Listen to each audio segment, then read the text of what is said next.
Students, now we will see the second type of data structure which is provided by pandas.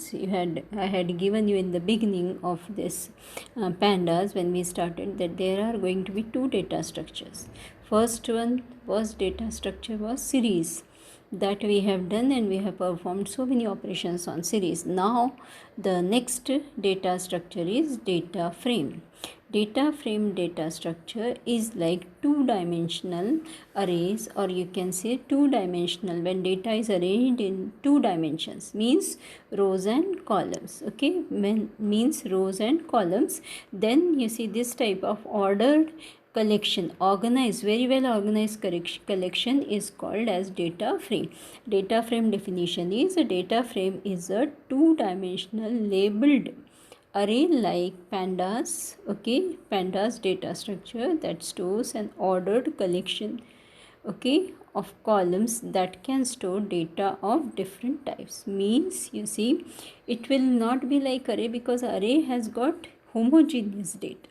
Here each column will have different you see data types, like our that is EMP table, or you can say MySQL table. It had first column EMPNO, which had all the integer values. Then it had second column as ename, all names. Okay, so the data type was different, that of each column. So that we are going to see now this type of data structure. Okay, now we come to the next, that is here.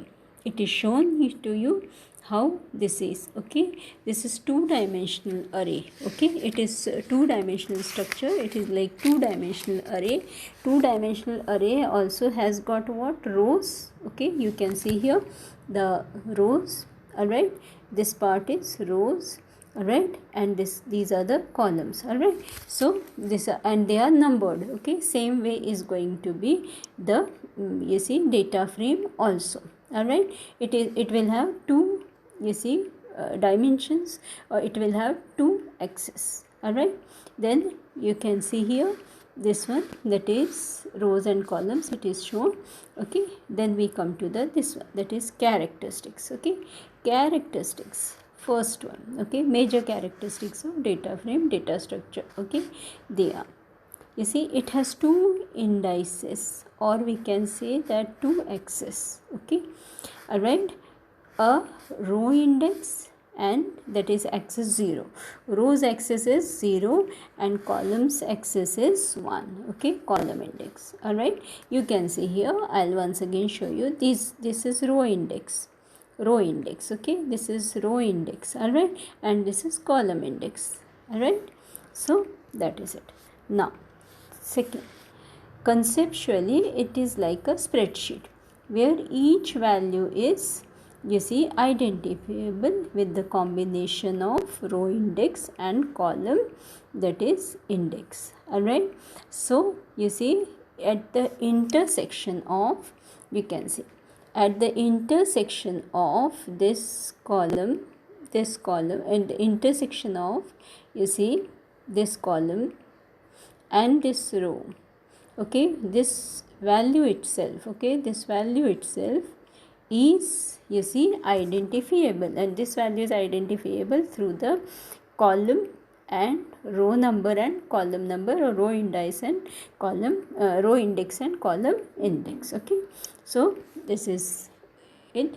Now we see the next part, that is the next characteristic, that is, you see, that is the indices can be of numbers or letters or strings. Okay, there is no restriction how the indices are going to be. Okay, so after giving you three characteristics, okay, that is there are two indices. Okay, that means two axes are there, that is one for row and one for column. That is row axis is 0 axis and column axis is axis 1. That is first characteristic. Second characteristic is, you see, any data item, okay, which is at the cross section of row and column can be identified, or it is identifiable by the index number of row and index number of column. All right, so or index of row and index of column, and third is this index or indices can be letters, can be strings, can be numbers. Okay,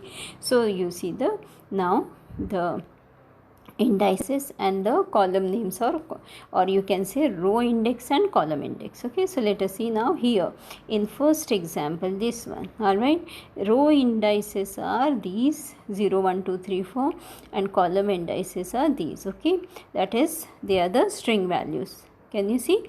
Okay, then we come to the next one, this one, this data structure. You can see row indices are A B C D E, column indices are also A B C D E, but A B C D E F, but capital.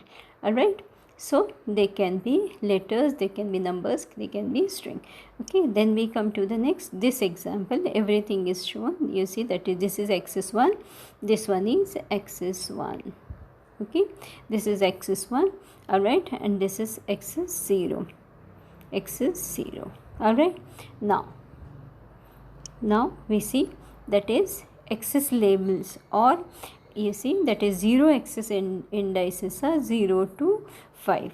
Okay, they are the numbers, whereas column indices or column names are strings. Okay, they are strings, they can be called as column names also. Now these are all the data values. You can see here, these are all the data values, it is being shown. All right, then we come to the next, that is, you see, some values which are not having, you see, they are not a number, so NaN is, that is filled in missing values. Okay, all right, then we have got column names. I have already explained you column names. Okay, then I have already explained you the indices, axis also I shown. All right, and these are all the data items. All right, they are all these are the data items. Okay, then we come to the next, that is next. Now here you see, now that is the 3 characteristics we had seen, and according to 3 characteristics, you see, we have seen the diagrammatic representation. Now its 4th characteristics, there is no condition of having all data of same type across columns. Its columns can have data of different types. This is already told. Okay, that all columns can have different types of data. It is like table EMP. You see, first column was EMPNO, integer value, second column was ename, that was string values. Okay, so this way you see each column can have different types of data. Okay, then 5th point is you can easily change its values. Okay, its value is mutable. Its value is mutable. This is very important. Its value is mutable. Okay, okay, it is, or you can say it is value mutable. Okay, and it is size mutable too. All right, it is size mutable too. If you can see, okay, you can easily change its value, and you can add or delete rows or columns, okay, in a data frame. In other words, it is size mutable also. Value mutable and size mutable, very important. Okay, value mutable, all right, value mutable and size mutable, very important. All right, then so these were the, you see, 6 characteristics. All right, 3 I explained once again, all right, when I was explaining the diagrams, but now here these 3 once again I will 4th, 5th and 6th once again I will tell. Okay, each column may have the values of different data types. Then next point is, you see, its value is, you see, it is value mutable, means each value which is at the cross section of row and column, you see, is mutable. Next one is, you see, its size, means row size and column size is changeable, so that is called size. It is size mutable. Okay,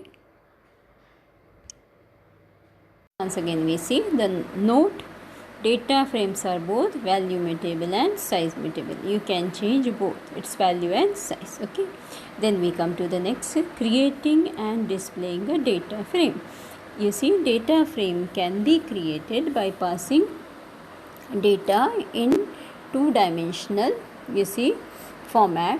like you see, that is we can pass the we can make these data frames using dictionaries, arrays, okay. Then you see series type of object, but we need two dimensional, okay. Then you see another, from one data frame object another data frame object can be created, okay.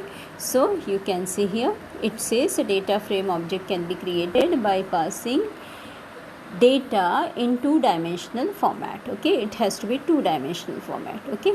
All right, in series object we needed only one dimensional format, okay. Then you can see here that is import statement, okay. Import statement, okay, very much essential. That is import pandas and import, if we are going to make use of 2D arrays, all right, to create the panda object, that is data frame object, then we need numpys, okay, that is also to be imported, okay. Now we come to the next, that is you can see the syntax, how this is created. Data frame object is equal to panda or pd. If you have imported it as pd dot data frame is the, you see here, function data frame, all right. So this data frame function, like series function created series object, data frame function creates data frame object, and we need a two dimensional data structure into it, okay. Then you see we can pass the column, that is column sequence, which way it is going to be, and we can pass index also, okay. We can pass, you see, this index, and we can pass the this one column sequence also in that, okay. So that these examples I will be giving you, all right. So this way, all right, this is the syntax to create data frame object. Now we come to the next, that is next. Here how can you create, okay. It is said, if it is saying here, if you have imported pandas as pd, then use pd, okay. Then use pd dot data frame, okay, function, all right. Then now you can create data frame object by passing data in many different ways, okay, in many different ways, such as you can see here, number one, two dimensional dictionaries, that is i.e. dictionaries having list or dictionaries or nd arrays or series objects, etc., okay. Then we come to the next one, that is second one, two dimensional nd arrays, that is numpy arrays. Then third one is series type objects, and fourth one is another data frame object. So we will be creating with that, okay.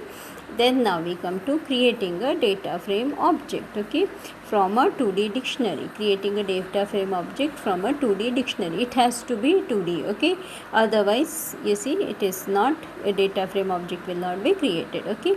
So we are going to make use of that is 2D, that is two dimensional dictionary. Creating a data frame from a 2D dictionary, okay, 2D dictionary, all right. So let us see, all right. We have to have, you can see here, you can have a two dimensional dictionary wherein the value part consists of either list of, you see, nd arrays, okay. Passing such a 2D dictionary to, you see, data frame function will create data frame object, all right. And you can see this by yourself, it says, all right. So let me show you. You can see here, I'll explain. This is two dimensional dictionary. Dictionary 1 has got key student, which is having these many values, all right, 5 values. Key marks has got 5 values for each student. Key sport having 5 values for each student, okay, what game he or she plays, all right. Then this DICT1 is displayed, all right. So this is your, this one, this is your dictionary being displayed, all right. Then this dictionary DICT1, this dictionary object is passed here, all right, in here in the data frame function, all right. And then you see what is created is your this database, you can see data frame object. Okay, this is DTF1 is data frame object, all right. And this is the, you see, output. This is the output. This way you see data frame is created. These indices automatically they are taken 0 1 2 3 4. Okay, means 5 values were there, 5 in each key. For each key 5 values were there, so 5 indices automatically taken. These are the marks, all right. These are the marks. Then you see sports and then student names. Okay, so this way. Now the created, you can see, data frame object has its index assigned automatically 0 onwards, and the column created from keys are placed in sorted order.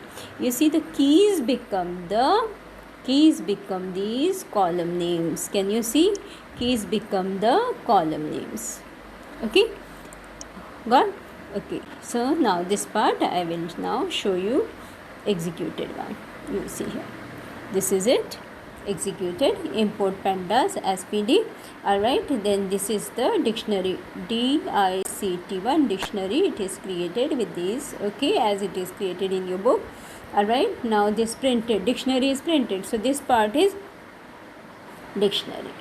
This part you can see, this is dictionary printed. Okay, dictionary being printed, all right. Okay, it is quite a long list, all right, because so many data items are there. Now this is your, you see, data frame created. This is your data frame created, same as your book. Okay, now dear students, page 30. Now you see, in the second example, what Sumita Arora has done is she has passed, you see, this index, okay, for that separately values first, second, third, fourth, fifth. Can you see the output here? Can you see this output? Indices, they become this way, they become first, second, third, fourth, fifth. Are you getting? Okay, so this is this part I will show you. This is it. Okay, you can see here this one, all right. In this data frame I have passed these indices, okay, first, second, third, fourth, fifth, all right. And then you see they become these, all right. The indices, previously they were 0 1 2 3 4, now they have become first, second, third, fourth, fifth. Okay, this is manually provided. Okay, now we come to the next, that is, you see, the next example is, you can see here, if I add one more index number, that is, what is that? That is 6th. Okay, then for every key there are 5 items. Okay, for key student 5 items, for marks 5 items, sports 5 items, but indices I am giving 6. So you can see this much big error message. Okay, this much big error message, all right. So this is now about creating a data frame object using or through a 2D dictionary.